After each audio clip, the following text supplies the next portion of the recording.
오늘 저희들에게 주시는 하나님의 말씀은 신약성경 베드로후서 3장 1절로 4절까지 말씀입니다. 신약성경 386면이 됩니다. 다 찾아주시기 바랍니다. 이제 다 찾으신 줄 알고 베드로후서 3장 1절로 4절까지 말씀을 저하고 한 절씩 교대로 말씀을 나누겠습니다. 1절 제가 먼저 보겠습니다. 사랑하는 자들아, 내가 이제 둘째 편지를 너희에게 쓰노니 이 두 편지로 너희의 진실한 마음을 일깨워 생각나게 하여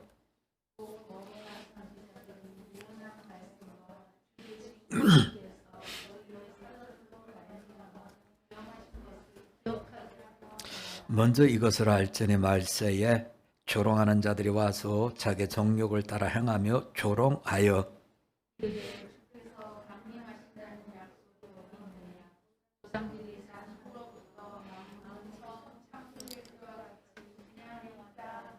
아멘. 오늘은 저희가 예수님의 탄생을 감사하고 기뻐하면서 예수님의 재림을 기억합시다. 왜 탄생인데 재림 이야기를 하지? 이렇게 생각할 수 있는 제목을 붙였습니다. 우리 한번 같이 해볼까요? 예수님의 재림을 기억합시다. 선이 모이면 우리가 점들이 다 모여서 선이 됐다. 또 선이 여러 개 모이면 이것이 면이 됐구나, 면적이 됐구나. 또 면적이 계속해서 모이면 우리가 부피가 됐구나, 체적이 됐구나, 이런 생각을 하듯이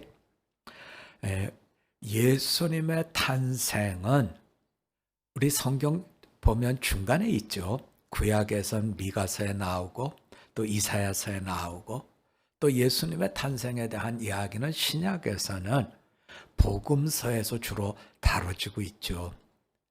그런데 우리가 예수님의 탄생을 마음속에 묵상할 때는 어디서부터 어디까지를 포괄해야 되냐면 창세기부터 요한계시록을 다 포괄하셔야 돼요. 우리가 점이 모여서 선이 형성이 되고 선이 모여서 면적이 되고 그 면적이 모여서 부피 체적이 되듯이 하나님의 복음은 하나님의 창조로부터 시작해서 예수님의 오심 탄생을 넘어 주님께서 다시 오시마 하신 재림 요한계시록까지 이 모든 것을 포괄해야 됩니다 하는 거죠. 제가 혼자서 나는 성탄절을 몇 번째 맞이하나, 그래서 이제 혼자 생각해 봤어요. 어머니 뱃속부터 교회를 다녔으니까 내가 어머니 뱃속에 있을 때 성탄절을 보냈나? 생각해 보니까 그땐 아닌 것 같아요. 제가 10월 달에 생일이니까 성탄절을 그때는 안 보낸 것 같아요. 그럼 이제 태어나서부터 성탄절을 보냈는데 67번의 성탄절을 지킨 것 같아요. 그런데 이제 성탄절에 대한 모든 말씀을 제가 전하기도 하고 말씀을 듣기도 했는데 제일 많이 들은 것은 동방박사 이야기, 또 예수님께서 천상에 우주적인 찬양으로 불러서 놀라게 했던 목동들의 이야기, 그 이야기를 제일 많이 기억하고 들었던 것 같아요. 그런데 이제 오늘은 거기서부터 시작해서 선지자 이사야, 미가 선지자, 그리고 더 내려가면 하나님의 창조, 그리고 모세와 이루었던 구원의 출애굽, 그리고 쭉 가서 요한 사도를 통해서 이루셨던 요한계시록, 종말, 재림, 심판에 관한 이 모든 것들을 쭉 펼쳐서 오늘은 말씀을 전하려고 하는데요. 예수님의 오심은 마지막 목표는 아니에요. 예수님의 이 땅에 오심은 이 땅에서 하나님 나라로 들어갈 수 있는 문을 열어준 것이지 완결은 아니라 하는 거죠. 그럼 완결은 어디입니까? 할 때에 예수님의 오심의 완결은 재림, 마지막 때의 심판, 새하늘과 새 땅의 역사를 우리가 이 말씀 속에서 같이 보셔야 됩니다 하는 거죠. 그래서 우리는 그동안 수많은 예수님의 탄생 이야기를 들으면서 항상 어떤 생각을 했냐면, 예수님이 마구간에서 태어나셨어. 사람들은 정말 예수님에 대해서 무정하고 그리고 마음을 열어주지 않아서, 아니 세상에 어떻게 산모가 애를 낳는데 문도 안 열어보고 하다못해 들어오라고도 안 하고 어떻게 마구간에서 아기를 낳았고 포대기로 싸서 구유에 뒀어. 아유 진짜 사람들 징글징글하네 하는 이야기를 제일 많이 마음속에 두지요. 그런데 우리가 오늘 보았던 베드로 후서를 가보면 예수님 때 가이사 아구스도를 통해서 사람들에게 세금을 걷자고 사람 인구조사를 하느라고 베들레헴 간 거는 약과예요. 베드로 후서, 베드로 전서가 쓰였던 예수님의 탄생으로부터 약 60년 후에는 어떤 일이 있었느냐면, 로마의 네로가 황제였는데 네로는 로마를 불사지르고 난 뒤에 이 불지른 것이 그리스도인들이다. 그래서 대박해가 일어납니다. 우리가 잘 아는 대로 짐승의 밥이 되는 거죠.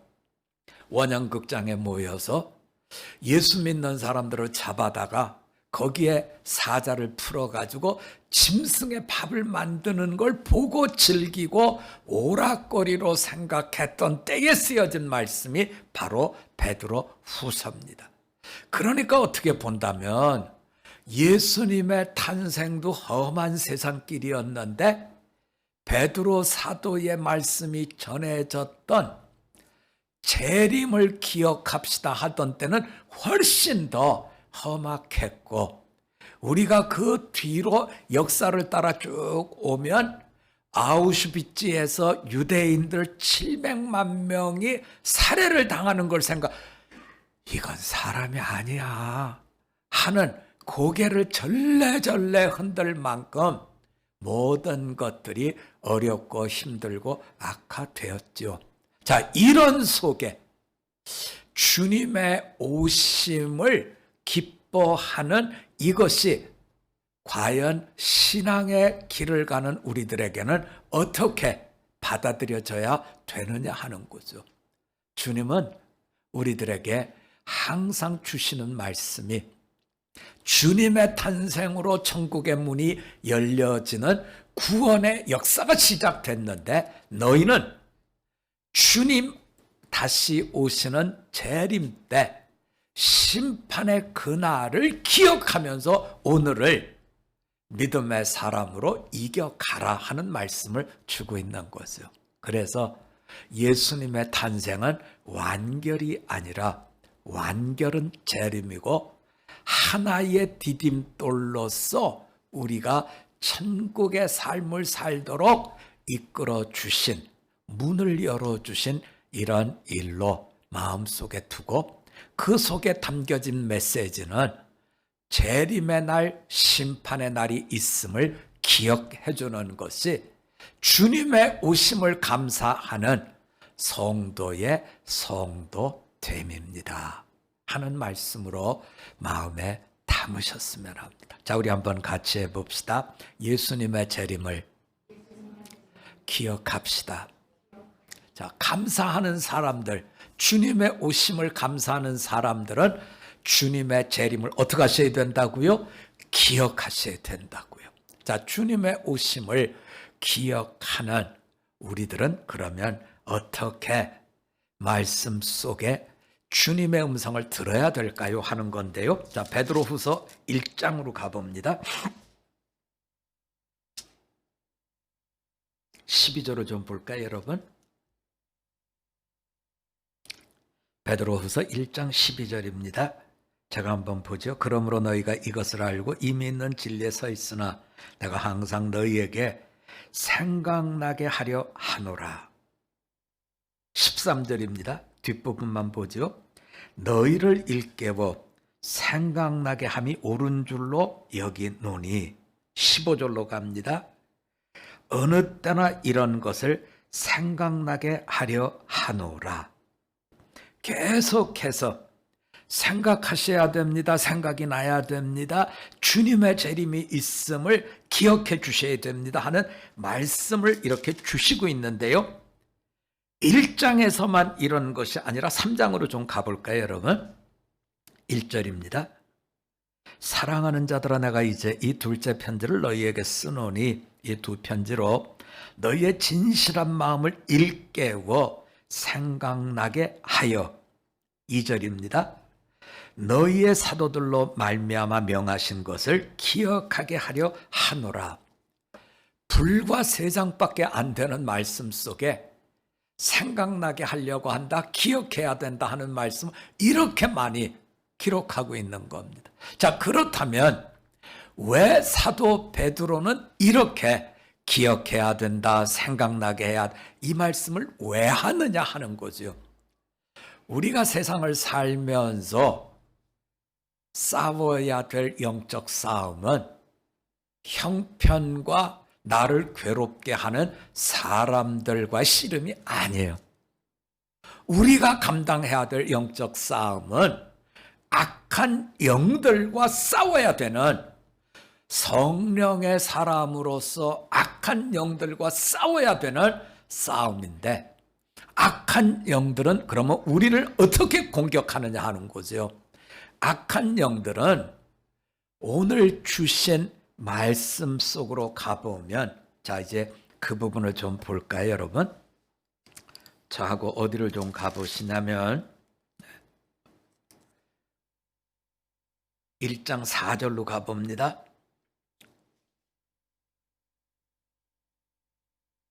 1장 4절입니다. 같이 한번 읽어볼까요? 시작.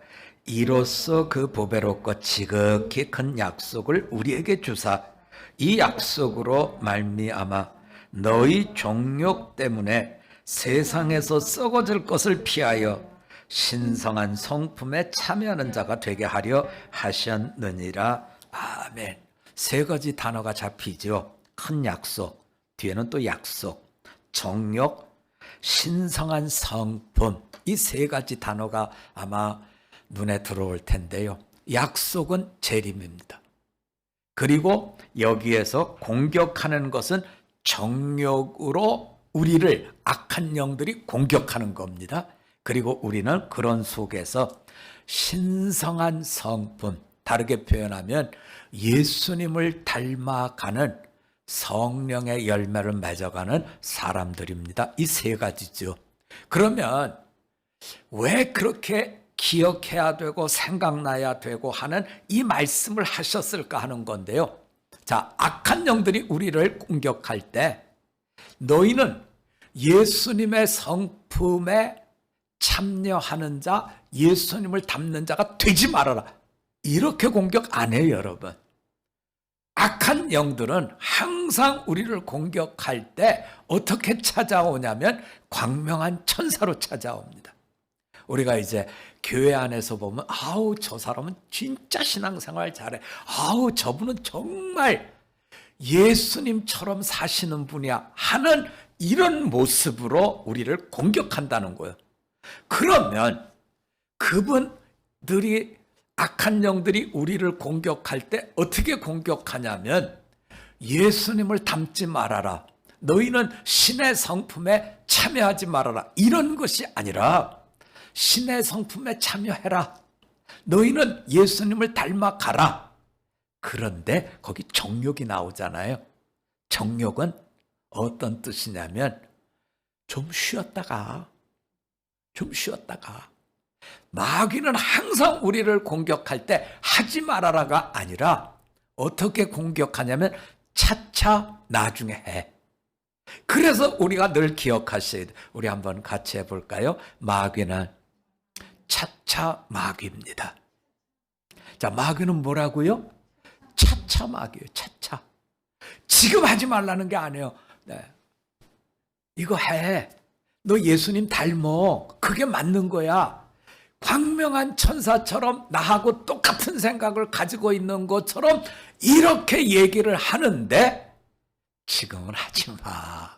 지금은 하지 마. 언제 해? 아이, 조금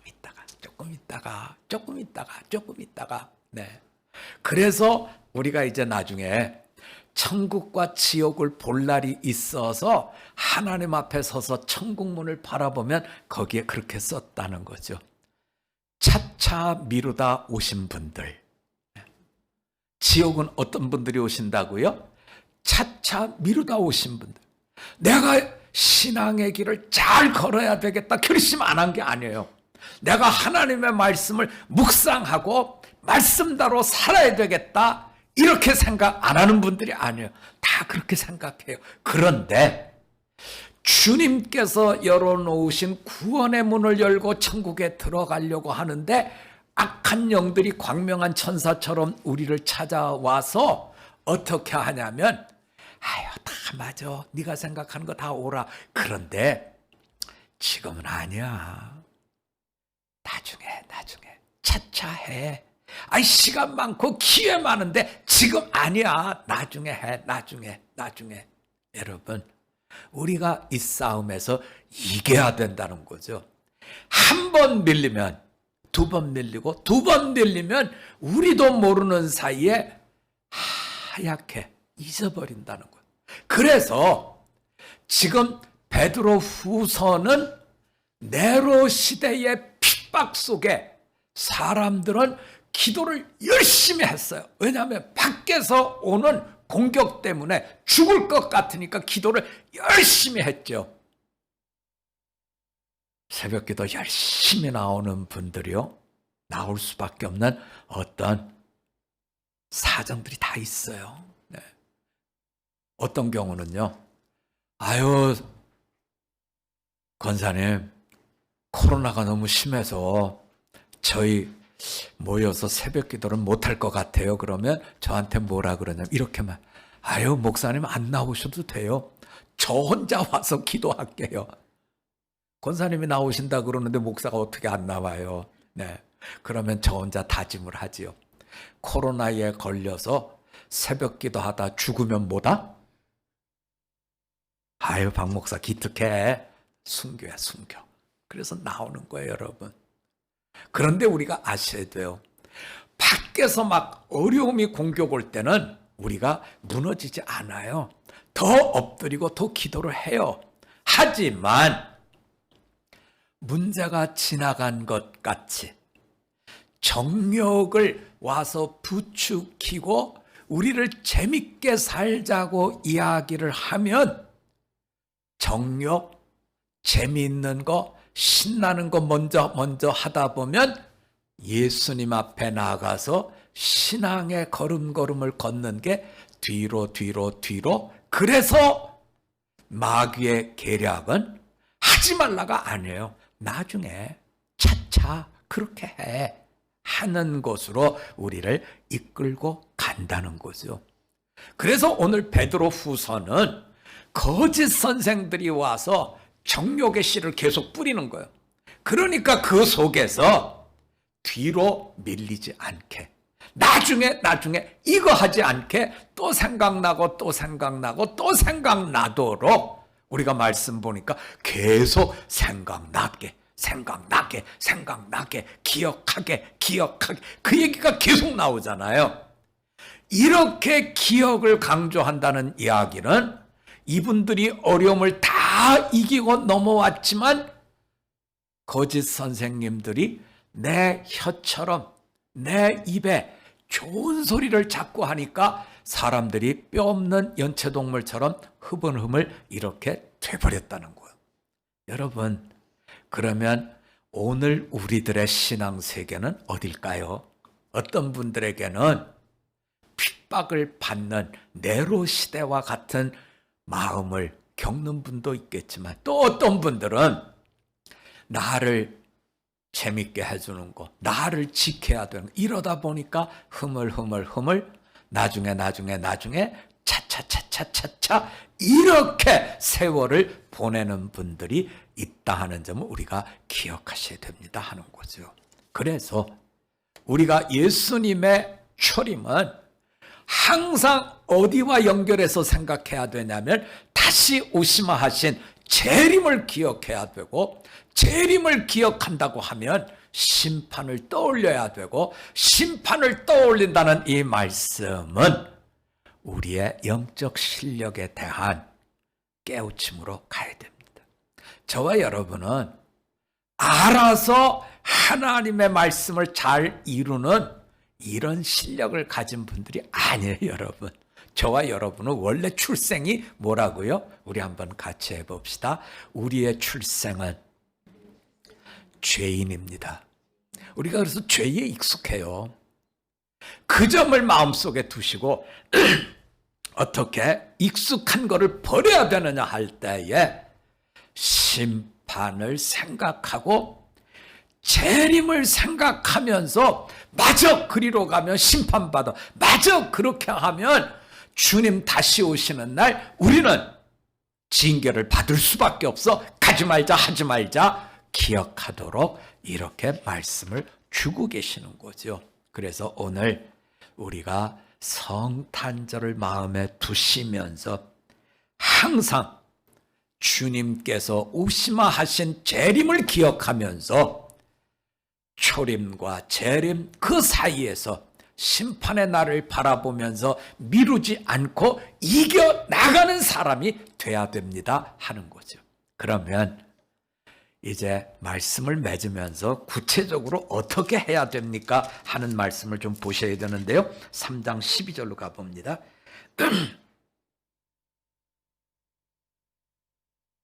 3장 11절입니다. 12절까지 보셔야 되는데 한 절만 보죠. 11절만 보겠습니다. 같이 봅니다. 시작. 이 모든 것이 이렇게 풀어지리니 너희가 어떤 사람이 되어야 마땅하냐.